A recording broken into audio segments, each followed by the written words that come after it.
Hari di sekolah tidak selalu dimulai saat bel berbunyi. Jauh sebelum itu, aktivitas sudah berjalan.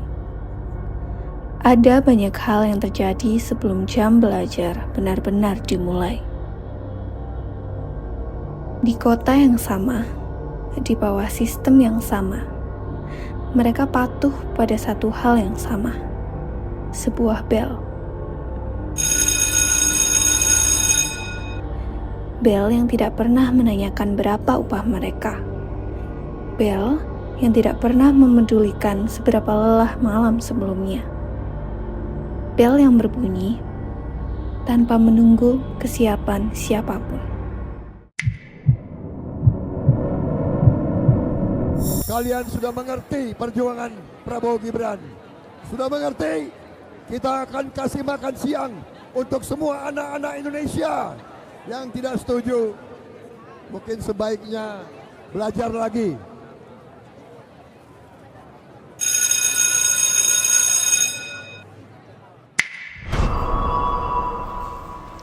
Di tahun 2026, program makan bergizi gratis hadir di sekolah-sekolah Indonesia.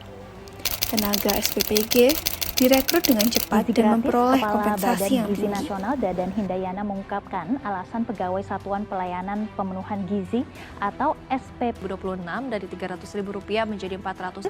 Pembangunan Satuan Pelayanan Pemenuhan Gizi atau SPPG. Fifth, social justice.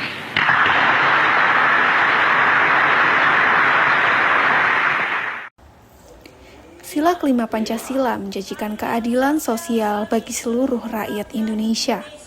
Lalu, di mana letak keadilan itu hari ini?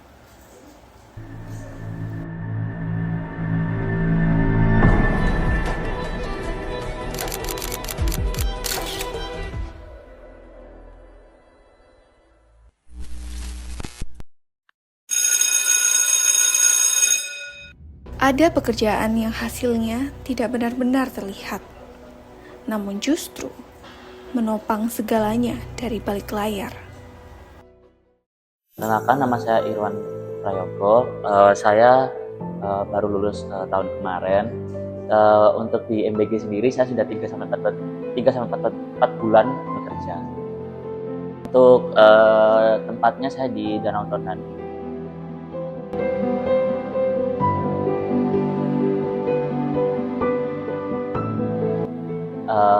Saya mencari infoloker. Ya mungkin awalnya sebagai akuntan pada umumnya saya ingin mencari kayak pekerjaan seperti audit, lalu akuntan yang mungkin melihat pemasukan kas atau pengeluaran kas secara umumnya, dan ternyata saya diterima ketika mendaftar MBG di Danau Tonden.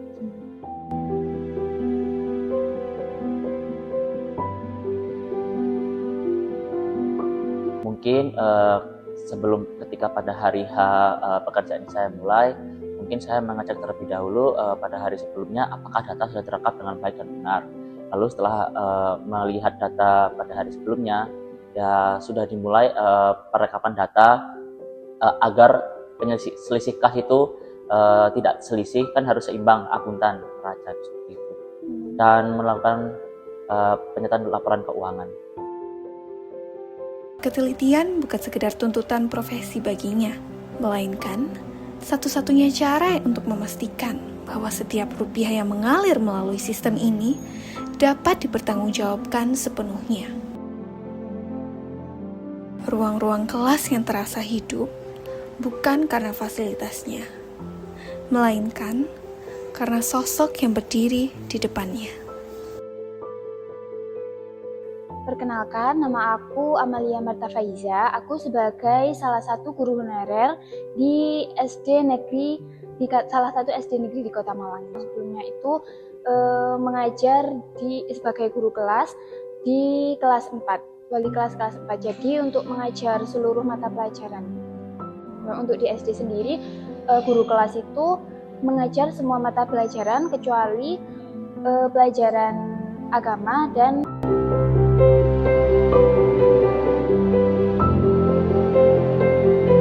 karena waktu kuliah itu saya penempatan magangnya itu ada di SD tersebut. Nah, setelah lulus, kemudian salah satu guru dari SD tersebut itu menghubungi saya gitu, kayak Mbak, ini ada salah satu kebutuhan guru kelas yang kosong gitu. Nah, saya awalnya disuruh mengisi kekosongan kelas tersebut, terus akhirnya sampai 7 bulan.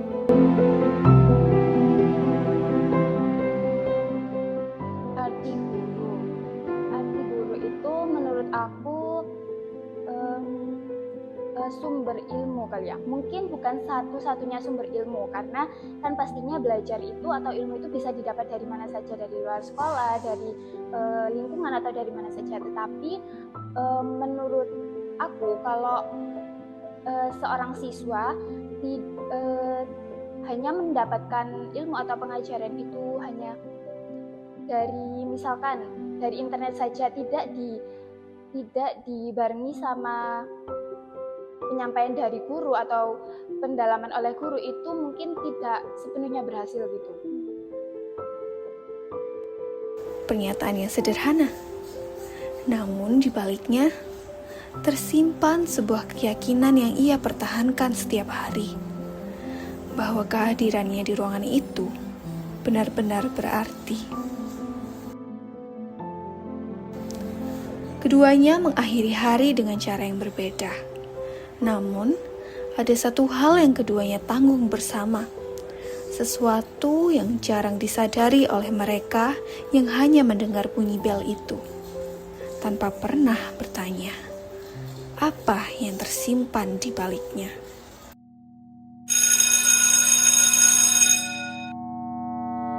Yang jarang terlihat bukan hanya apa yang terjadi di dalam ruang kelas, melainkan apa yang telah dimulai jauh sebelum gerbang itu terbuka, dan apa yang masih tersisa jauh sebelum gerbang itu tertutup.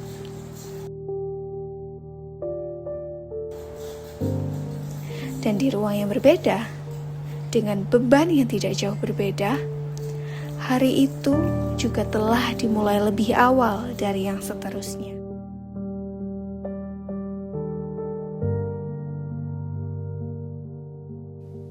Pasti kalau jadi guru perlu persiapan, jadi nggak bisa langsung mengajar. Jadi sebelum mengajar itu perlu membuat modul ajar, lalu kalau misalnya perlu bikin media pembelajaran juga perlu buat dulu, baru bisa masuk ke dalam pembelajaran atau kegiatan pembelajaran. Selain itu juga kalau kegiatan praktik banyak yang disiapkan, seperti jurnal-jurnalnya, lalu apa saja yang harus dinilai ketika praktek kayak gitu. Jadi mengajar itu tidak hanya pokoknya masuk ngajar siswa paham, tapi persiapannya juga banyak.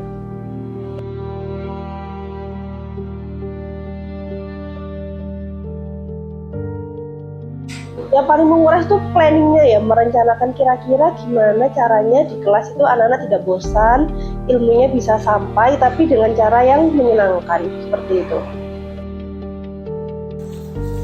Perencanaan itu tidak tertulis dimanapun sebagai bagian dari tugasnya. Tidak ada kolom untuknya di lembar absensi. Tidak ada bentuk hitung di slip honorarium. Namun tanpanya, tidak ada satupun jam pelajaran yang bisa berjalan dengan baik.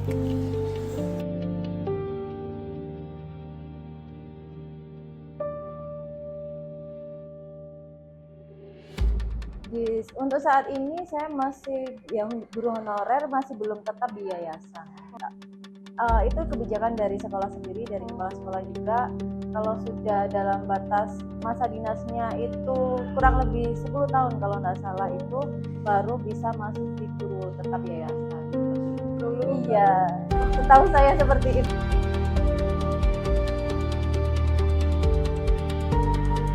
Sekitar 800 sampai 1,5. Sebisa mungkin mengatur income sama yang dikeluarkan itu kan harus seimbang ya.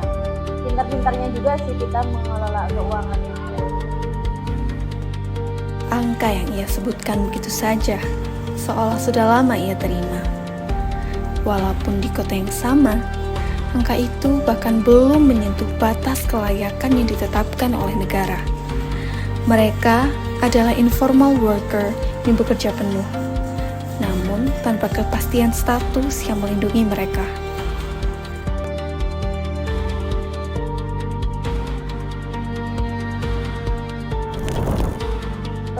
Dengan gaji atau honor yang ya bisa dibilang itu kurang sesuai dengan pekerjaan yang dilakukan, tetapi kita dituntut untuk menciptakan kelas yang menyenangkan, yang interaktif, yang aktif. Jadi kita harus membuat pembelajaran semenarik mungkin. Menurut saya ya, guru tidak dilihat dari pendapatannya tersebut, tetapi dari jasa mereka untuk negara ini. Jadi ikhlas nggak ikhlas sih ya kalau dihitung seperti itu. Kalau orang berpikir kayak guru honorer itu hanya membantu, biasanya karena kekurangan tenaga mengajar akhirnya mengambil guru dinamakan guru honorer, padahal guru honorer tidak hanya sebatas membantu, karena levelnya sama dengan guru-guru lain juga, sama-sama mendapat jam mengajar, beban kerjanya juga sama. Jadi kalau misalnya dianggap guru honorer itu gampang, kan guru honorer ya wis ngajar kayak gitu, itu salah sih menurut saya. Tuntutan yang sama, waktu yang sama, namun penghargaan yang diterima jauh dari sepadan, dan hal itu nyaris tidak pernah disadari oleh mereka yang berada di luar gerbang sekolah. Namun, ada satu perspektif yang perlu didengar dari seseorang yang berada di sisi lain sistem, dan justru memiliki sesuatu yang penting untuk disampaikan tentang profesi guru, yang mungkin adalah hal yang paling jujur dalam dokumenter ini.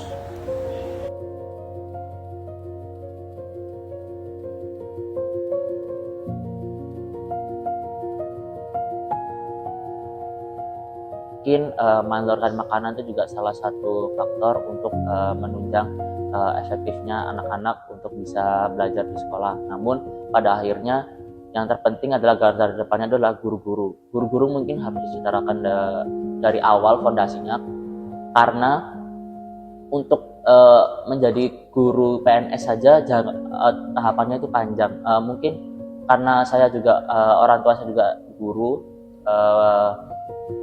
jadi tahu tahapannya seperti itu. Kayak misalnya lulus S1 kan mungkin SPD, lalu untuk misalnya untuk menjadi guru honorer saja kadang masih jadi PPG.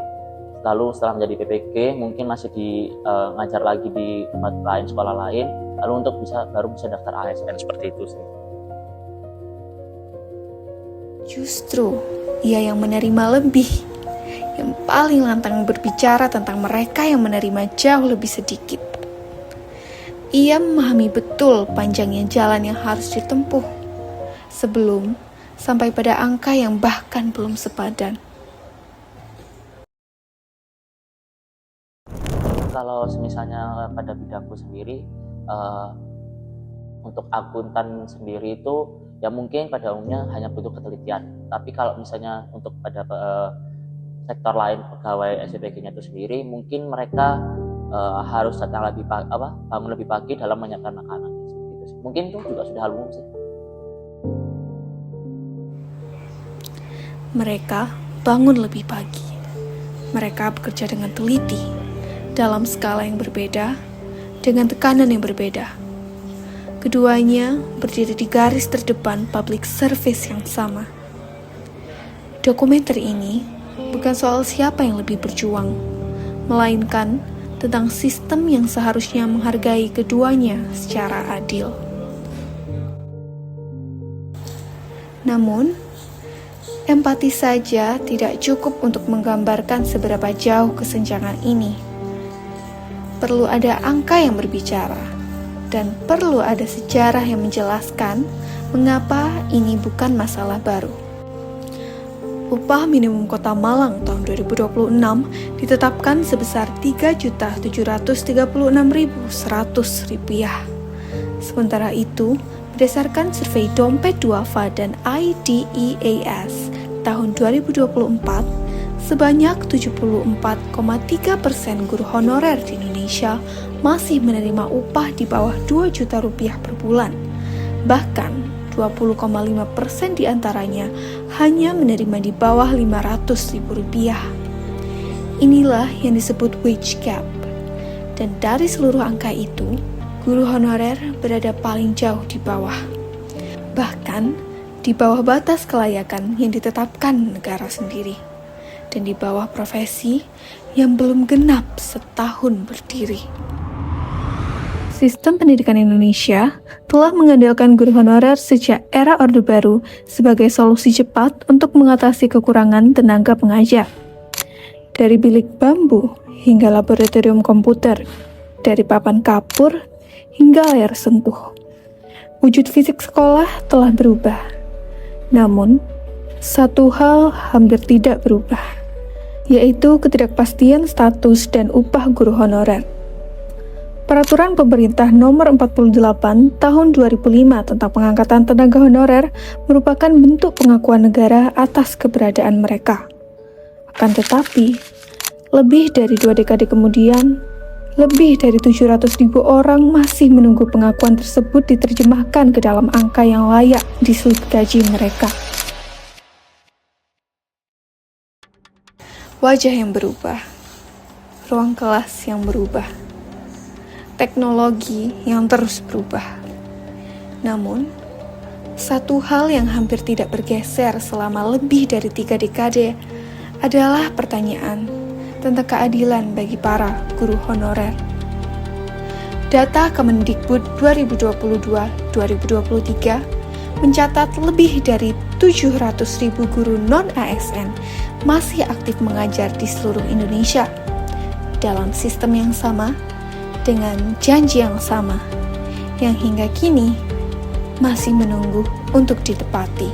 Garisnya hampir mendatar. Kebijakan berganti.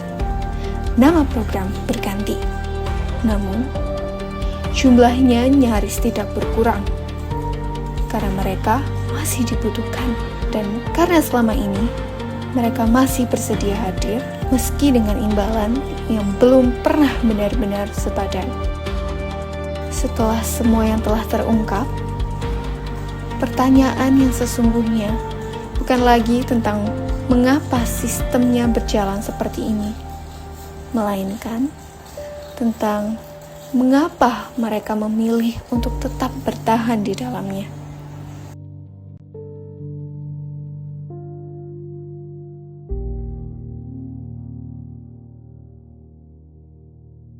Karena hitungannya saya masih baru untuk mengajar gitu ya. Jadi ketika pertama mengajar sampai sekarang itu dari siswa yang belum paham dari kelas 10 ternyata setelah mengajar itu bisa mengerti, terus antusias ketika diberikan pembelajaran game, mau ikut, terus mau berinteraksi langsung dan aktif, itu menurut saya sangat berkesan seperti itu. Jadi selain ilmunya dapat, tapi yang anak-anak juga senang ketika pembelajaran, itu sangat berkesan menurut saya.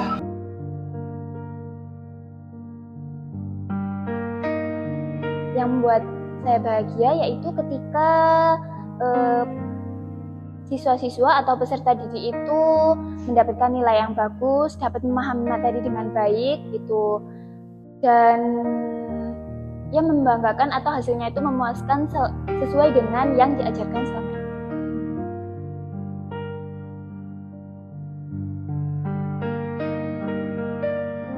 Setiap hari itu ketika pagi misalnya disalim sama murid itu dia udah seneng ya, kayak Bu Alia, terus dicari gitu kan, itu seneng gitu loh. Bu Alia ini gimana Bu Alia kayak gitu. Terus pasti mau nurut gitu loh, nurut sama yang diajarkan dan mau mengikuti step-step praktek atau pembelajaran. Itu juga sebagai seorang guru itu seneng karena murid ini nggak ngeyel gitu loh jatuhnya. Bukan kenaikan upah yang membuat mereka bertahan, bukan jaminan status kepegawaian, melainkan hal-hal kecil yang tidak pernah tercantum dalam kontrak kerja manapun. Seorang murid yang tiba-tiba memahami apa yang diajarkan, Nama mereka yang dipanggil dengan penuh antusias. Senyum yang tulus tanpa alasan. Hal-hal yang ternyata cukup untuk mengimbangi beban yang selama ini mereka tanggung.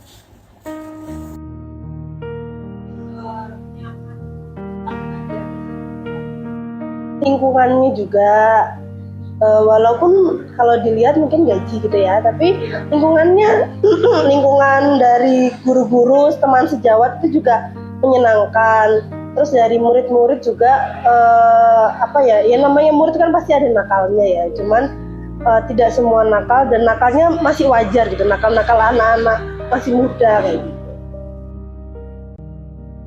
Mengajar sampai hari ini karena berkumpul dengan siswa itu menyenangkan, seperti itu.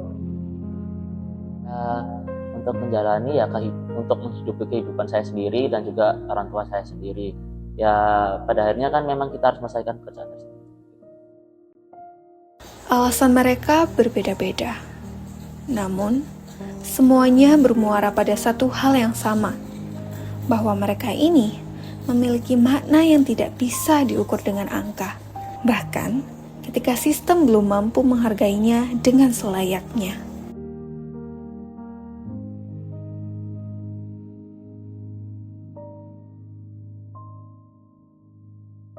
Baik, sebagai untuk pembuat kebijakan, khususnya untuk pendidikan ya, menurut aku lebih diperbaiki lagi terkait sistem pendidikan di Indonesia untuk membuat kebijakan yang lebih baik terkait kepastian untuk guru honorer, karena walaupun sekarang itu guru honorer ditiadakan, tetapi masih sangat banyak dibutuhkan di beberapa sekolah, karena untuk guru P3K ini kan tidak bisa dalam satu sekolah itu menggunakan guru P3K semua, maksudnya masih membutuhkan guru honorer itu.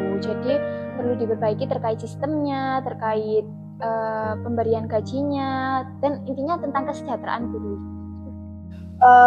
Gimana ya dibilang kurang tuh ya kurang, tapi bilang cukup ya harus dicukup-cukupkan kayak gitu jadinya. Untuk kedepannya saya berharap mungkin sistem untuk guru honorer atau guru yang pendapatannya masih di bawah, untuk kebijakan pemerintah itu bisa lebih baik lagi. Guru mungkin harus disetarakan dari awal fondasinya, karena untuk menjadi guru PNS saja tahapannya itu panjang. 4 suara dari 2 sisi yang kerap dipertentangkan.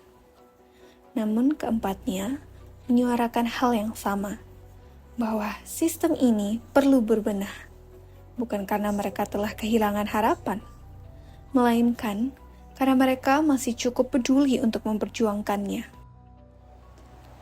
Dalam kearifan Jawa, ada petuah. Jer Basuki Mawa Beyo. Jer Basuki Mawa Beyo. Setiap keberhasilan membutuhkan pengorbanan.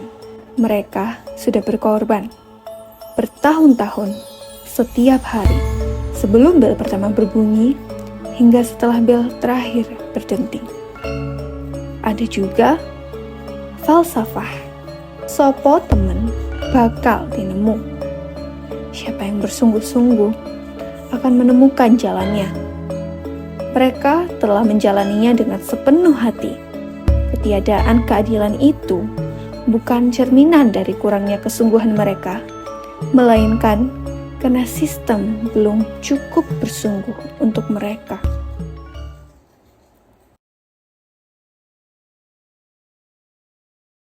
Tiga kata yang berbeda, satu bel yang sama. Bel itu telah berbunyi, dan kini sudah semestinya sistem yang memberikan jawabannya.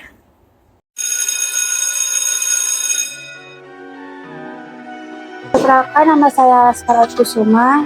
Saya kelas 10 dari KS1. Saya jurusan kimia. Kalau suatu hari guru kamu nggak ngajar lagi, menurut Sekar apa yang bakal kerasa beda? Mungkin dari momennya itu kurang seru. Terus nggak ada tempat untuk mengajar. Kalau bisa menyampaikan pesan buat guru-guru di jurusan ini, apa yang pingin Sekar omongin? Buat guru-guru kuliner, terima kasih udah membimbing selama ini dan memberi materi yang sangat besar. Oke, perkenalkan, nama saya Prabu Pandeda Firdaus Putagar, bisa dipanggil Prabu. Saya dari jurusan Rekayasa Perangkat Lunak atau RPL. Kamu pernah nggak sih melihat secara langsung perjuangan seorang guru atau pegawai sekolah yang biasanya nggak pernah disadari oleh siswa? Coba ceritain satu kejadian yang paling kamu ingat. Sebenarnya ini nggak langsung dari waktu SMK ya. Pas waktu SMP kebetulan saya juga deket sama guru-guru yang ada di SMP saya.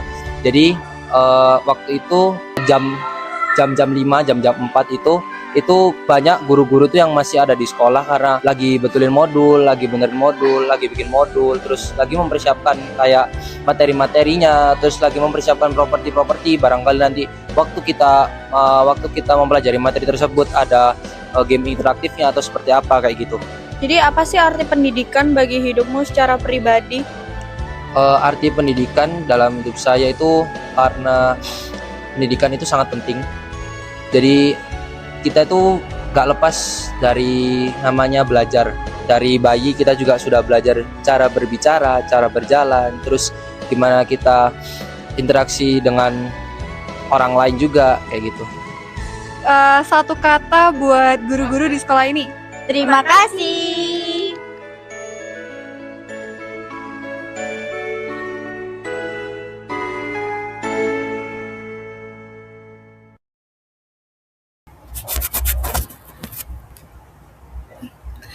Halo, kami mendedikasikan video dokumenter ini untuk seluruh guru honorer dan tenaga layanan publik di Indonesia.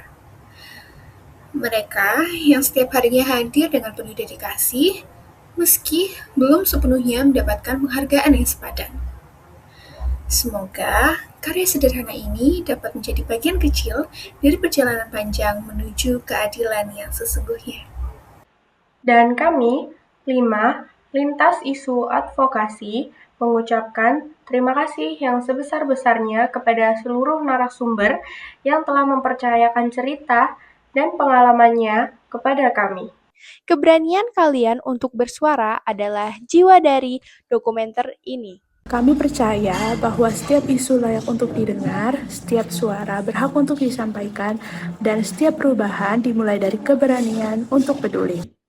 Semoga apa yang kami hadirkan hari ini bukan sekedar tontonan, melainkan sebuah pengingat bahwa di balik sistem yang besar, selalu ada manusia yang menopangnya dengan sepenuh hati. 5. Satu suara, 5.